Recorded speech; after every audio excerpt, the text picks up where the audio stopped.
Lindsay Moore, a health coach living on Lake Bowen in Spartanburg, South Carolina. My blog, Just a Little Organic, JALO for short, is where I chronicle my life and share my passion for food, healthy living, and nature with friends and family. Now, thanks to Ingles, I'm gonna cook with you. I'm gonna take you step by step and show you how to bring some of my favorites to your kitchen table. Today we're starting out at Ingles, getting the ingredients to make my Harvest Buddha Bowl. For a full list of all the ingredients, check out the shopping list underneath the video player. You can print a list and take it with you or pull it up on your phone when you're at the store. Now let's get cooking.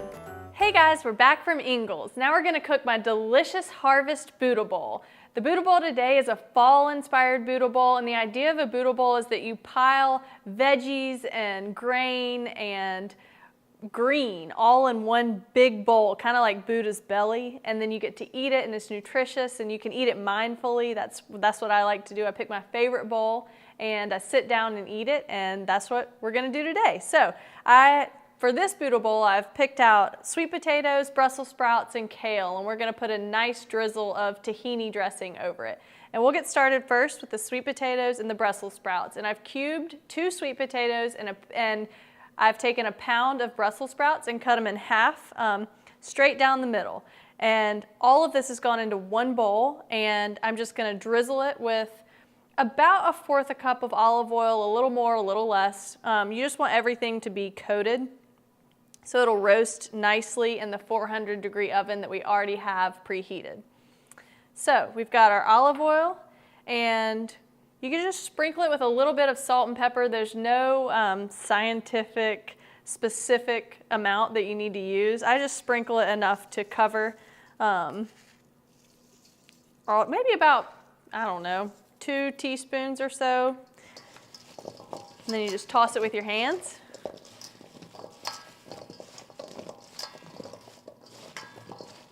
Just so everything gets nice and coated.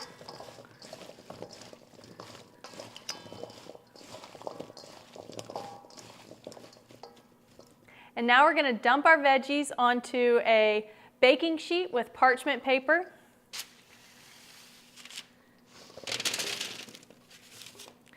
So we're just gonna make sure here that everything's spread out evenly. We don't want them to steam, so we're just gonna make them all in one layer.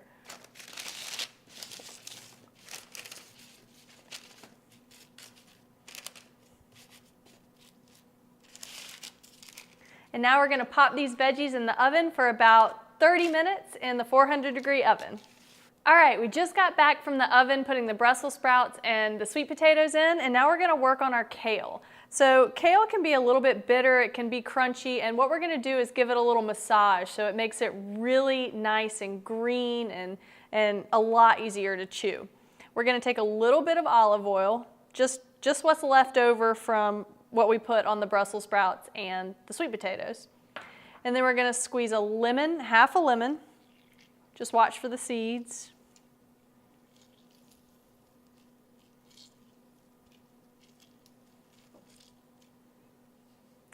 And then we're gonna place a little bit of salt and pepper. And we're gonna literally take our hands and massage the kale. Just give it a squeeze, make sure everything's coated.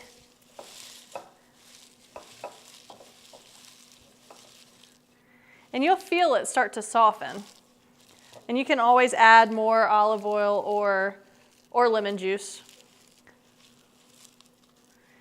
And the reason we do this now is because the longer it sits massaged, the less bitter it's gonna be, the less chewy. And you'll see that it gets a little bit greener and just looks more inviting. All right, we'll just set our kale to the side and then we'll get started on our chicken. Now, this recipe calls for chicken, but you don't have to use chicken. You can use avocado if you don't want to add chicken as your protein. But if you do, you can also make this up to 3 days ahead of time. We're gonna do it today pretty quickly, give it a nice sear on the stove. We've taken 3 chicken breasts and cut them right in half. Alternatively, you can pound them with a mallet. However you want to get them a little bit more thin, either way is totally fine. So we've washed them, pat them dry, and sprinkled all of them with a little bit of salt and pepper on both sides. Now we're gonna go over to the stove and sear each side for 2 to 3 minutes each, and then when we come back, we're gonna get started on our sauce.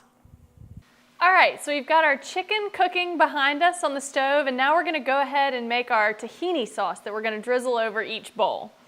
And tahini is, you can get it at the grocery store at Ingles. You can get it, it sits right near the peanut butter. It's just sesame seed paste, and that's all it is, but it gives it a really good savory flavor. So we've got our tahini, and this all just goes straight in the blender or the food processor, whatever you have.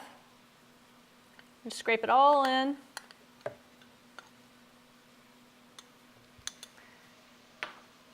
And then we've got lemon juice, fresh lemon juice, minced garlic,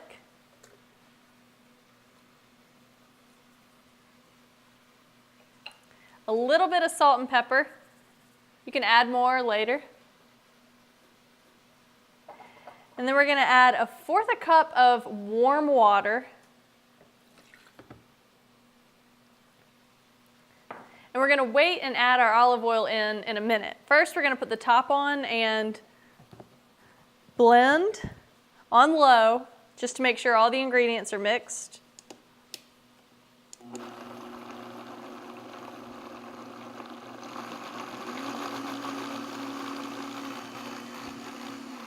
And then we're going to start to add our olive oil slowly so it emulsifies.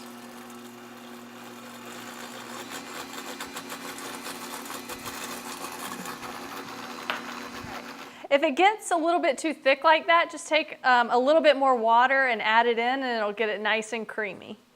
So I'm going to get a little bit more water.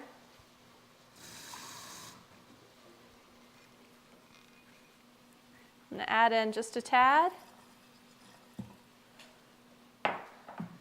We'll see where this gets us. There we go.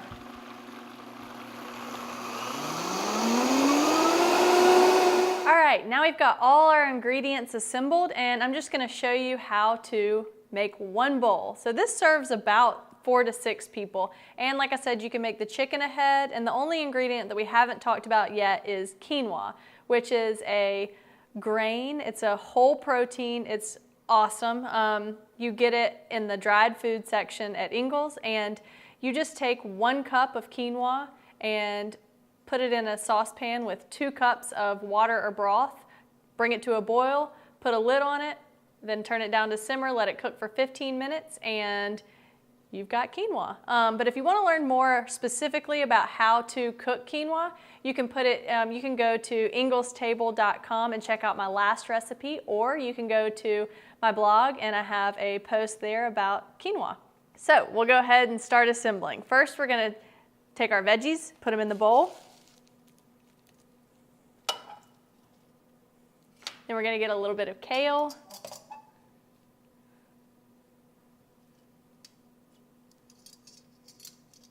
Some quinoa.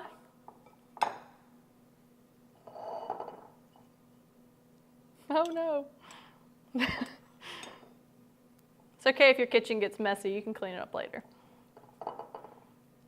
And then we're gonna get 1 of the chicken breasts, and you can cut these in little pieces if you want, if you don't want to put a big breast on.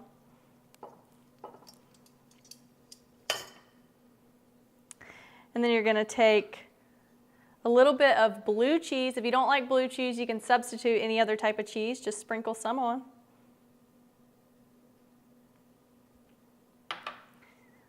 Some toasted pecans if you want. I like the added crunch. And then a drizzle of the tahini dressing, as much or as little as you want. And if you find that your tahini dressing gets really thick while it sits, if you've made it ahead, just add a little bit of water and give it another blend. Here we've got our delicious Harvest Buddha Bowl. So, we're all out of time for today, but I want to thank you for joining us here at Ingles Table. Remember, you can find this recipe, videos, photos, and more on the website at inglestable.com. Until next time, I'll see you online.